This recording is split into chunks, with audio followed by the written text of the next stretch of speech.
What's up, Pod Pals? It's your buddy Adam, and you are listening to Podcast Launch Tips. This is the show where I help people launch their show, launch that podcast correctly. If you're wondering, how do I start a podcast? How do I get started in building a brand through podcasting? You're in the right place. I got your back. And today we're covering the topic of live streaming. This is another stumbling point for some brand new podcasters. They let this hold them back. So today we want to cover the main danger zones I see with this, the main questions that people have when it comes to live streaming. Now, let's dive right in. One of the big questions that people have, like people that are thinking about launching a show, or people that launch a show, realize the importance of download numbers. And they're like, yo, if I am live streaming on Facebook or YouTube and people watch it there, they won't consume it on Apple or Spotify, and that won't count as a download. And they really get in their head about that. And I'm like, all right, let's pump our brakes a little bit. And let's think about the ultimate goal of the show. We want people to be plugged in, right? We want people to be plugged into our brand, into our show. And a lot of people, if we're live streaming on a few different platforms and they catch a little bit of that, and that's their first exposure, and they are podcast listeners, they will most likely venture over to their favorite audio app and start listening. They'll subscribe on the show. So if live streaming is what it takes to get that initial exposure, and then we pull them into our brand, we're in their earbuds every single week, every single episode, then that's great. So don't let that be a reason why to not live stream. Now, maybe they do stay on YouTube or LinkedIn and consume it. That's the goal. All right. Don't get caught up on, oh, but that's not a download. Who cares? We've got an active listener. That is the goal. Active listeners equal impact. Impact equals income. All right.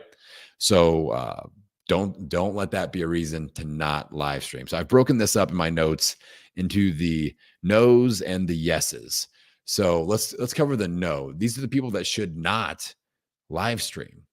All right. First and foremost, if the thought of live streaming is going to keep you from launching, don't do it. All right. If this is like, oh, you're camera shy, you don't have the equipment. If it's like, I'm not going to launch if I have to live stream, then don't live stream. Just launch audio only. That's great. Go for it. All right. So that's one of the first no category. The second one is if you're super limited on time, maybe, it doesn't take extra time to live stream, but there are other options you can do with the assets after you live stream. So if you're super, if it's a major time crunch and basically you don't have the time to figure out how to live stream, then don't let that stop you. Just launch anyway.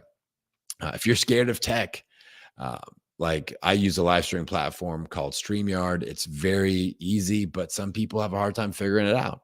And they're like, I just want to do Zoom or whatever and just record and not worry about it. Cool. Just record. Don't worry about it.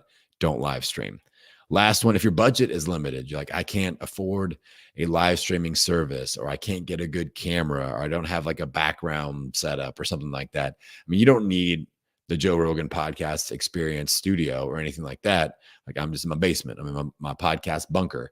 And today I'm rocking a new virtual background, which I'm not sure if I like or not, but it is what it is. But you never use the virtual background, like the right around your body looks kind of like you're glowing or fuzzy or like you're buzzing. And it kind of weirds me out a little bit. And sometimes it like deletes parts of your body and stuff like that. Anyway, I got off track there. So the no category for should you live stream, I would give it a no if it keeps you from launching.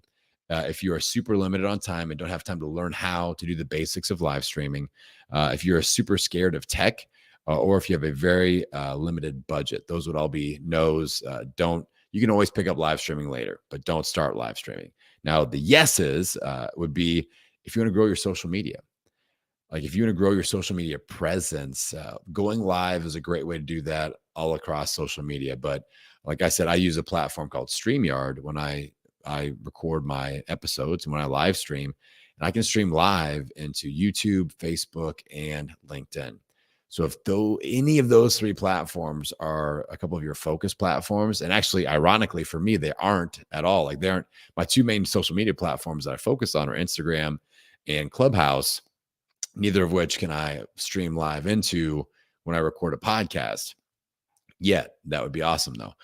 But with YouTube, if YouTube, Facebook, and LinkedIn are some of your target zones, then a service like StreamYard makes a heck of a lot of sense because you're going to do the interviews anyway. You can do solo episodes like I'm doing right now. Like right now, I'm streaming live just to YouTube, but like it's super easy and it gives me a presence on those social media channels.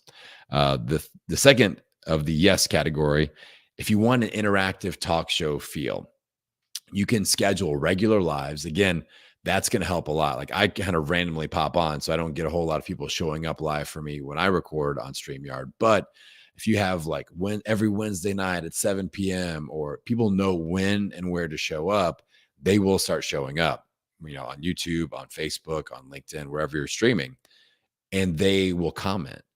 All right. And that gives it that interactive talk show vibe, that talk show feel that can be really cool with your brand. The more that you get to interact with your listeners, the better. Now, I've mentioned StreamYard a couple of times. I'll mention it again. One of the cool features I like on StreamYard is that there's a little comments box. So let's say you're watching on YouTube and you comment, or Facebook or wherever, and you leave a comment.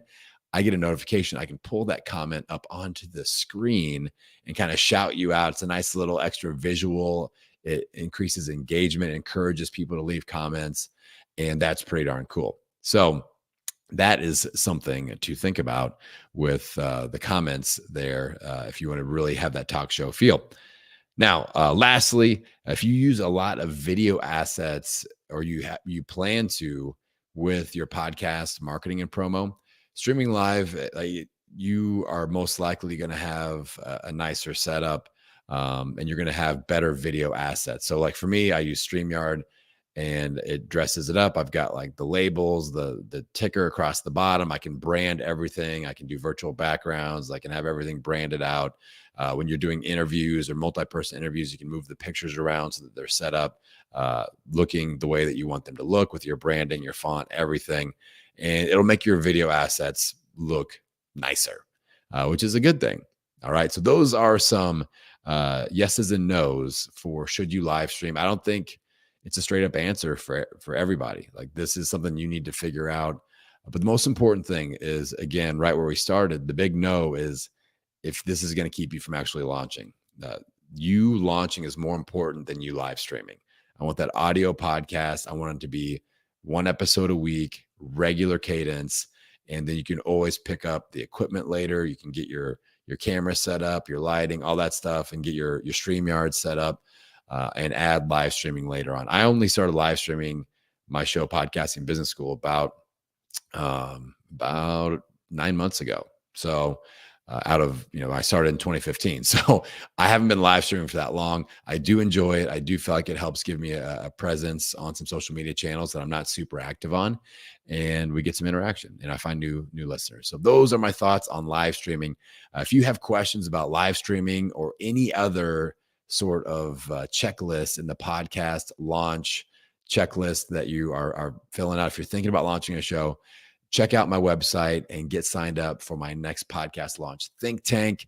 We do small group coaching. It's free. You can get all your podcast launch questions answered, and it's a heck of a lot of fun. Check it out, podcastingbusiness.school. And with that, I will send you out into the world wishing you health, happiness, and many downloads. We'll see you next